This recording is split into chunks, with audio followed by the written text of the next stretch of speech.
بسم اللہ الرحمن الرحیم الحمد للہ رب العالمین یہوا یمن ہوا لا ہوا الا هو الحی القیوم یہوا یمن لا یعلم ما هو الا هو الحی القیوم علی العظیم یہوا الحی القیوم یہوا العلی العلیم یہوا الولی العظیم یہوا الوهاب الخبیر العلیم هو اللہ المستعان وصلی علی محمد وآلہ الطیبین الطاہرین المعصومین المظلومین ولعنۃ اللہ علی اعدائہم اجمعین اما بعد فقد قال سبحانہ فی محکم کتابہ المجید بسم اللہ الرحمن الرحیم بآواز بلند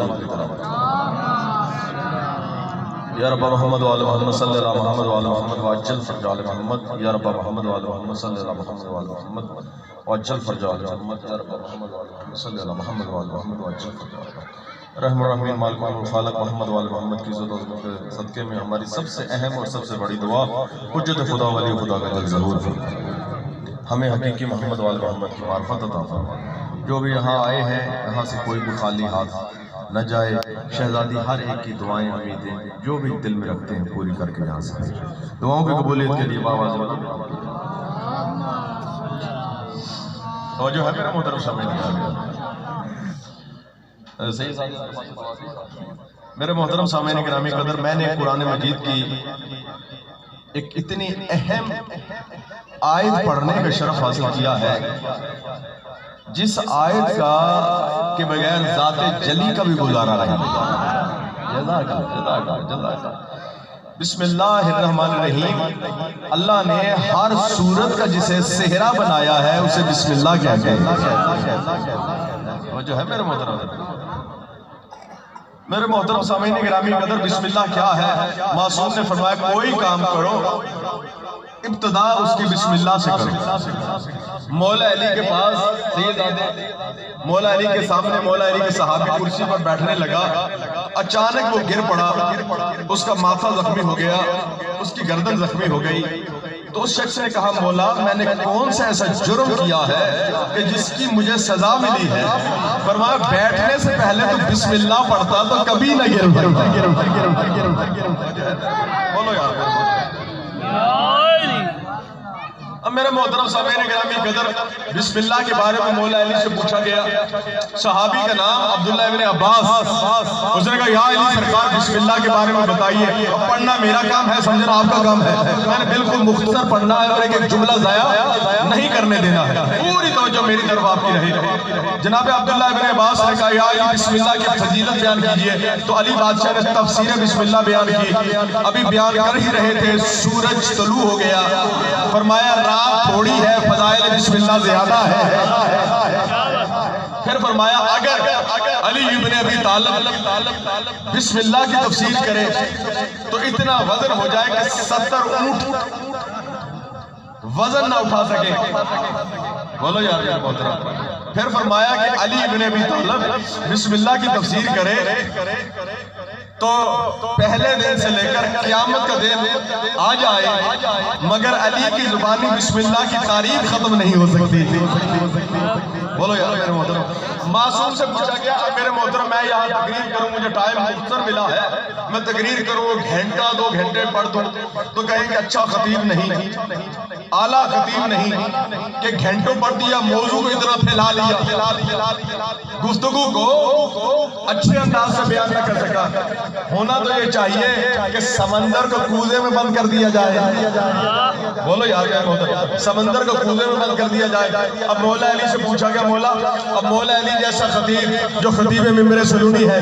جس سے پوچھا مولا بسم اللہ کی تعریف کیا ہے تو علی ابن ابی طالب نے مسکرا کے فرمایا اگر تم مختصر سمجھنا چاہتے ہو کہ بسم اللہ کیا ہے پوری توجہ کہ پوری کائنات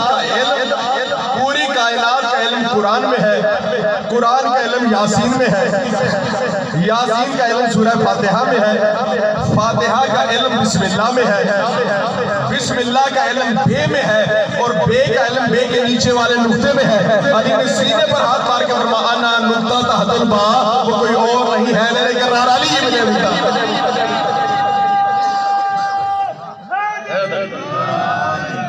سب مل کے دیکھیے ایک بزرگ نے یا علی مدد کا نعرہ لگایا، ادھر والا محلہ بالکل چپ کر کے بیٹھا رہا. یاد رکھیے میرے میں جزاک اللہ. گلاس میں جو ہوتا ہے وہی سیدنا گلاس میں پانی ہوگا تو پانی باہر نکلے گا، گلاس میں دودھ ہوگا تو دودھ باہر نکلے گا، گلاس میں شربت ہوگا تو شربت باہر نکلے گا، اور گلاس میں اگر تیزاب ہوا تو تیزاب باہر نکلے گا. جس کے دل کے گلاس میں علی ہے زبان پر علی علی ہی نکلے گا. سر پوری طاقت سے سب مل کے نعرہ ہے حیدری. وہ جو ہے بسم اللہ الرحمن الرحیم کیا ہے؟ اب میرے محترم سامعین گرامی قدر، بسم اللہ کیا ہے؟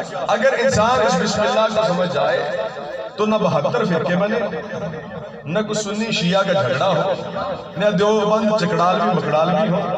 اگر انسان بسم اللہ کو سمجھ جائے تو اللہ نے قرآن میں کتنی صورتیں بھیجی ہیں؟ شاباش، 114 صورتیں. ان میں 113 صورتوں کے اوپر بسم اللہ الرحمن الرحیم ہے. ایک صورت پر بسم اللہ الرحمن الرحیم نہیں ہے. اس کی وجہ کیا ہے؟ اس کی وجہ یہ ہے یہ رحمت والی صورتیں ہیں، وہ عذاب والی صورت ہے. پڑھنا میرا کام ہے، سمجھنا آپ کا کام ہے. وہ عذاب والی صورت ہے، یعنی ساری صورتوں کے آگے بسم اللہ ہے. لیکن میرے محترم سامعین گرامی قدر، آخر وجہ کیا ہے؟ وجہ یہ ہے کہ اللہ نے اسی صورت کی آغاز بے سے ہی کیا ہے. اس کا آغاز بھی بے سے کیوں کیا ہے؟ زمانے کو بتایا جائے اس کے نیچے زیر ہے. باقی ساری صورتوں کے آگے آیت کے آگے اوپر زبر ہے. بتایا گیا ہے علی کے جلال کا نام بھی بسم اللہ ہے، علی کے کمال کا نام بھی بسم اللہ ہے. علی بادشاہ کے جلال و کمال کا نام بسم اللہ ہے. اور میرے محترم سامعین گرامی قدر، ہاتھوں کو جوڑ کے کہتا ہوں، علی بادشاہ کو سمجھنا ہو تو مولویوں سے نہ پوچھا کرو. علی بادشاہ کو سمجھنا ہو تو کسی بندے سے نہ پوچھا کرو، بلکہ اس سے پوچھا کرو جسے اللہ نے علی کو دکھایا ہے. توجہ ہے میرے محترم صاحب. جیسے علی بادشاہ کو پہچنوایا ہے، نبی کا نام سلیمان ہے، داؤد ہے، سلیمان بن داؤد حضرت داؤد پیغمبر کا بیٹا ہے. پوری توجہ چاہتا ہوں. اس کا تخت ہوا میں اڑ رہا ہے، جنات ارد گرد بیٹھے ہوئے ہیں. تخت نبی کا ہوا میں اڑ رہا ہے، جنات بیٹھے ہوئے ہیں. پوری توجہ چاہتا ہوں. ایسے عالم میں نیچے چونٹی ہے. چونٹی نے کہا اپنے اپنے بلوں میں چلی جاؤ، کہیں نبی کا لشکر تمہیں رون نہ دے. وہ جو ہے میرا محترم جو چپ کر کے بیٹھا ہے اس کا اپنا مقدر ہے، جو فضائل علی کا مزہ لے رہا ہے اس کا اپنا مقدر ہے. اب نبی کا تخت اڑ کہاں رہا ہے؟ اڑ رہا ہے ہوا میں، ہوا میں اڑ رہا ہے. چونٹی کہاں کہہ رہی ہے؟ زمین پہ کہہ رہی ہے. چونٹی کے کہنے پر ساری چونٹیاں بلوں میں چلی گئیں. یہ چونٹی کی مت ماری ہوئی تھی. وہ جو ہے نبی تو وہاں اڑ رہا ہے، یہ رون کیسے سکتا ہے؟ پڑھنا میرا کام ہے، سمجھنا آپ کا کام ہے. میرے محترم سامعین گرامی قدر، وہ کوئی عام چونٹی نہیں تھی. اللہ کے نبی نے فرمایا اسے پکڑ کے لاؤ. چونٹی کو پکڑا گیا، یہاں رکھا گیا. کہا تو مجھے ظالم سمجھتی ہے؟ تو جو کہہ رہی ہے بلوں میں چلی جاؤ، کہیں سلیمان کا لشکر تمہیں رون نہ دے، تم مجھے ظالم سمجھتی ہو. مسکرا کے فرمایا آپ بھی معصوم ہیں، آپ کے ارد گرد تو معصوم نہیں بیٹھے ہوئے ہیں. اچھا یہاں میں ایک سوال کرنا چاہتا ہوں. سارے مجھے سوچ کے اب باہر والے بھی اندر آ گئے ہیں. سوال یہ کرنا چاہتا ہوں، یہاں 100 چونٹی میں لے آؤں اور یہاں ایکو ساؤنڈ سسٹم کے آگے رکھتا ہوں 100 چونٹی، اور وہ بول لیں گے، یقیناً بولیں گے نا، ان کو اللہ نے زبان دی. کوئی شے ایسی نہیں جو نہیں بولتے. آپ ان کی آواز سن سکیں گے؟ نہیں. 1000 ہو تب بھی نہیں. لاکھوں چونٹیوں بھی یہاں آ جائیں تو آپ آواز نہیں سن سکتے. اب دنیا کہتی ہے ہم نبی جیسے. ان جاہلوں کو کون سمجھائے؟ جو ہزاروں چونٹیوں کی آواز نہ سنے وہ انسان ہوتا ہے، جو ایک چونٹی کی آواز وہاں سنے. ایک چونٹی کی آواز سنے، اس اسے سلیمان بن داؤد اسے محمد نہیں کہا جاتا؟ اب میرے محترم سامعین گرامی قدر، سارے نبیوں سے جو صاحب کتاب ہے اس کا نام ہے جناب عیسیٰ۔ انجیل میں کیا لکھا ہوا ہے؟ جناب عیسیٰ جب سب کو صاحب ایمان کر رہے تھے، وہ بپتسمہ دے رہے تھے، مومن بنا رہے تھے، جناب عیسیٰ سے کسی نے پوچھا تو وہ نبی ہے جس کی نبیوں کی اطلاع دی ہے یا اس کا وسیع علی ہے؟ کہا نہ میں وہ نبی ہوں نہ اس کا وسیع علی ہوں، میں تو اس نبی کی جوتی کا تسمہ کھولنے کے لائق نہیں ہوں۔ عیسیٰ جیسا نبی اور آدم سے لے کر عیسیٰ جیسا نبی میرے نبی کی جوتی کے تسمہ کھولنے کے لائق نہیں۔ میرے محترم سامعین گرامی قدر، انسان چونٹی جیسا نہیں ہو سکتا تو نبی جیسا کیسے ہو سکتا ہے؟ وہ جو ہے میرے محترم، حالات بدلے، زمانہ بدلا، واقعات بدلے، اور یہ میری تمہید تھی، بس اس کے آگے میں نے پیغام دینا ہے اور میرا وقت تمام ہو گیا۔ نبی کا نام یہ سلیمان تھا جس نے وہاں بلایا۔ اچھا چونٹی کو یہاں رکھا، یہاں رکھ کے کہا تو بتا اس وقت تو اونچی ہے یا میں اونچا ہوں؟ تو اونچی ہے یا میں اونچا ہوں؟ اس نے مسکرا کے کہا اگر انصاف کریں تو آپ کے قدم ہوا پر ہیں، میرے قدم نبوت کے ہاتھوں پر ہیں، فیصلہ تو خود ہی کر لے، تو اونچا ہے یا میں اونچا ہوں۔ نہیں جملہ نہیں سمجھے، اس جملے پر یقیناً بولنا واجب ہے۔ مجھے حیران اور پریشانی اسی لیے ہوتی ہے تاریخ کے مورخوں پر انہیں سلیمان نبی کے ہاتھوں پر چونٹی کے قدم نظر آ جاتے ہیں، محمد کی گوشت پر حیدر کے قدم نظر نہیں آتے۔ تو جو ہے میرے محترم اسے حیدر کرار کے قدم۔ زمانہ بدلا، حالات بدلے، وہی وادی ہے، وہی حالات ہیں، لیکن سلیمان بن داؤد نہیں، علی ابن ابی طالب ہے جو مولا سلیمان بھی ہے۔ علی بادشاہ سلیمان کا بھی مولا ہے۔ کوئی کہے کیسے کہہ دیا مولوی صاحب نے سلیمان کا مولا؟ میں کہوں گا اب یہاں نہ بیٹھے، غدیر کے میدان میں آئے ہیں۔ جب نبیوں کے سلطان نے فرمایا فمن کنت مولا، جس کا میں مولا، اگر محمد مصطفیٰ آدم سے عیسیٰ تک نبیوں کے مولا ہیں تو علی بھی مولا ہے۔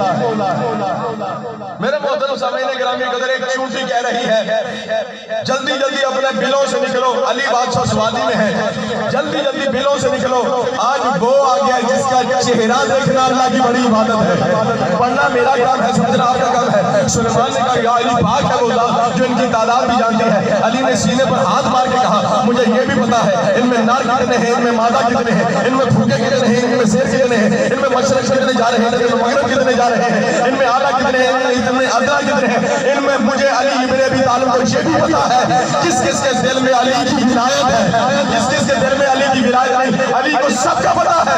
مسکرا کے فرمایا میں بھی سننا چاہتا ہوں۔ جو ہی علی بادشاہ نے سلیمان کی آنکھوں پر ہاتھ پھیرا، کانوں پر ہاتھ پھیرا، چونٹی کہہ رہے بلوں سے نکلو، علی کے چہرہ دیکھنا ہی عبادت ہے۔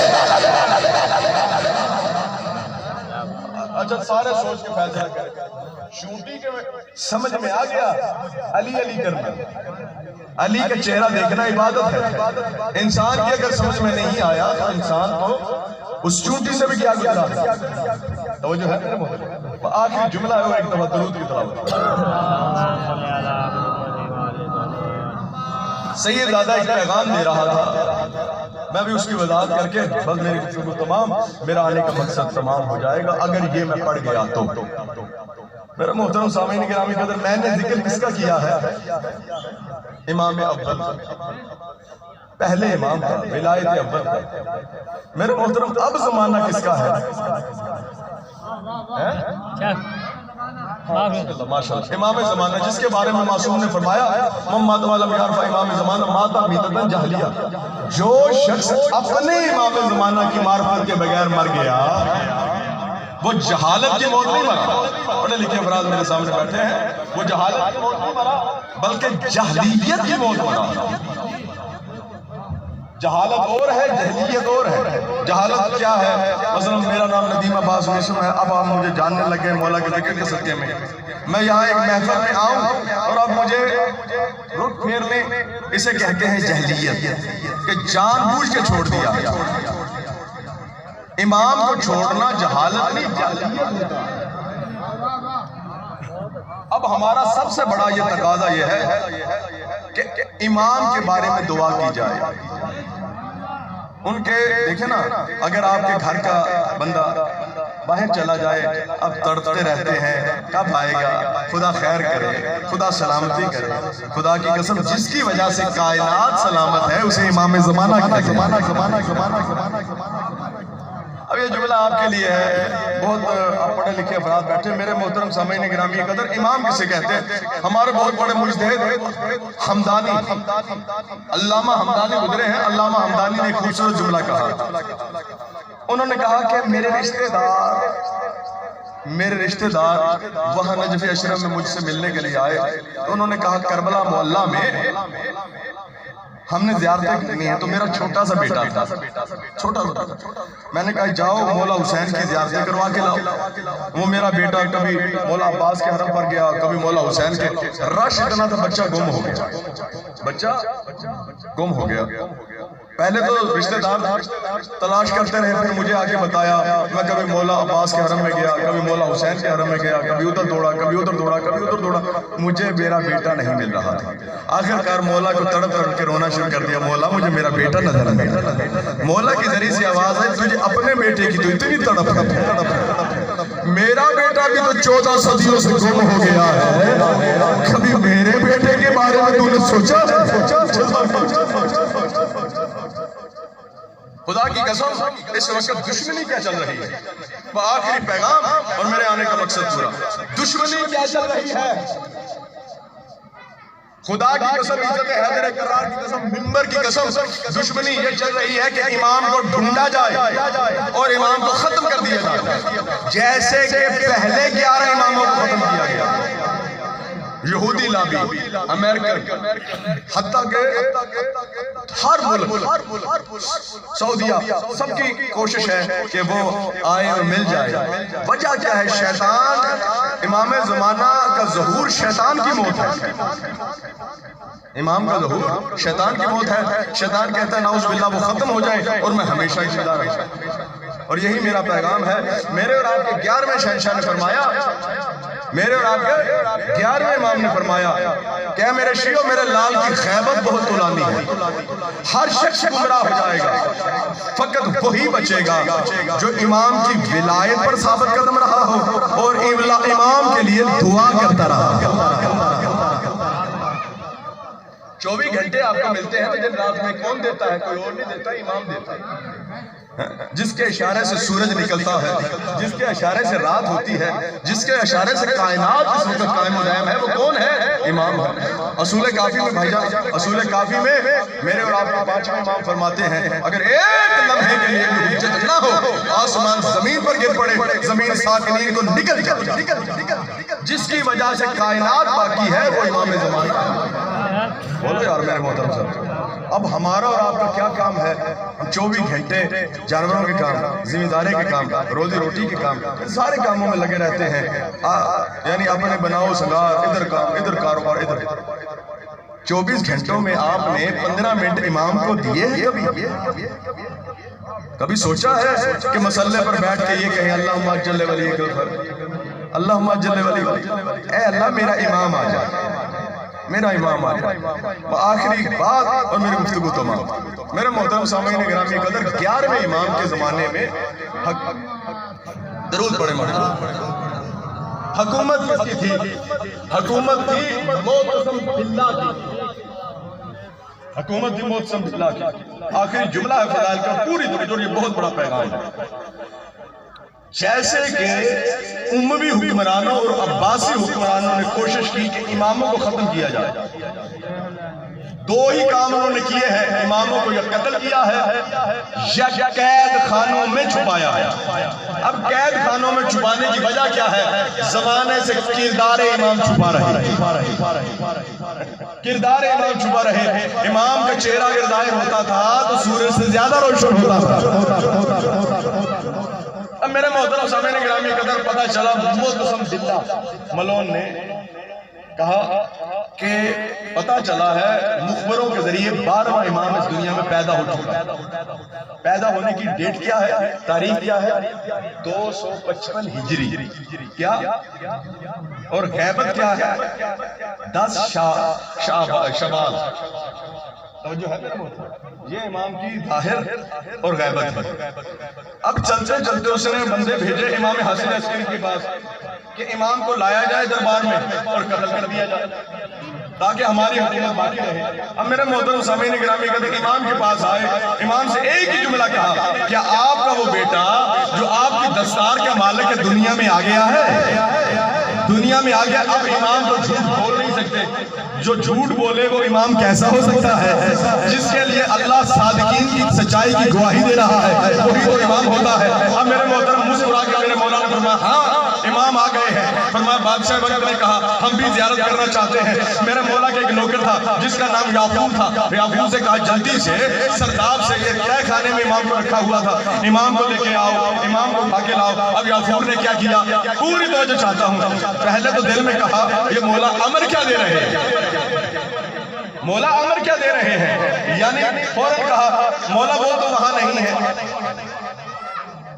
نوکر نے اپنا حق ادا کیا، لیکن مولا نے فرمایا ہم کیا کہہ رہے ہیں، وہ وہی ہے۔ وہ جو ہے میرے محترم صاحب ساری تقریر ایک طرف یہ جملہ ہے، وہ تو وہاں ہے، جا کے لے کے آؤ۔ اب میرے محترم سامعین گرامی قدر ظاہری سن ہے میرے مولا کا کم از کم 6 ماہ کے میرے مولا ہے۔ اب یافور چلتے چلتے سرداب میں پہنچا تو اندر سے امام کی آواز آئی، یافور مولا کہہ رہے تھے لینے میں دیر کیوں تو نہیں کی ہے، دیر کیوں کی ہے۔ اب مولا کو اٹھا کے چل پڑے۔ پوری تاریخ آدم و عالم کا میں گواہ ہوں میرے محترم سامعین گرامی قدر، جب مولا باہر نکلے تو ایسے محسوس ہوا ایک سورج نہیں چمک رہا، کروڑوں سورج چمک رہے ہیں،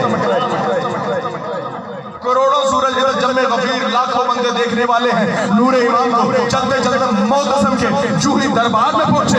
معتصم کے دربار میں اچانک اپنے مشیر کو کہا جلدی سے جاؤ تلوار لے کے آؤ اور اسے قتل کر دو۔ اب میرے محترم پڑھنا میرا کام ہے، سمجھنا آپ کا کام ہے۔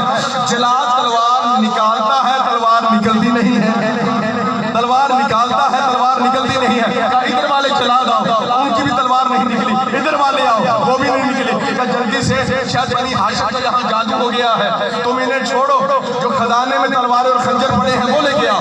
وہ دوڑ کے تلواریں اور خنجر وہاں لینے کے لیے گئے تو وہ جتنا بھی کھولتے ہیں تالا کھلتا نہیں ہے، تالا کھلتا نہیں ہے۔ جلدی سے بازار سے جاؤ، وہاں سے خنجر لے کے آؤ۔ جو ہی خنجر لائے گئے بازار سے تو وہاں بازار میں ایک خنجر بھی نہیں ہے۔ انہوں نے کہا ایک خنجر نہیں، ایک تلوار نہیں۔ مسکرا کے فرمایا کوئی بات نہیں، بنی ہاشم کا شاید جادو تلواروں اور تیروں پر چل گیا ہو۔ وہ سامنے بھوکے شیر ہیں، ان بھوکے شیروں کو لاؤ۔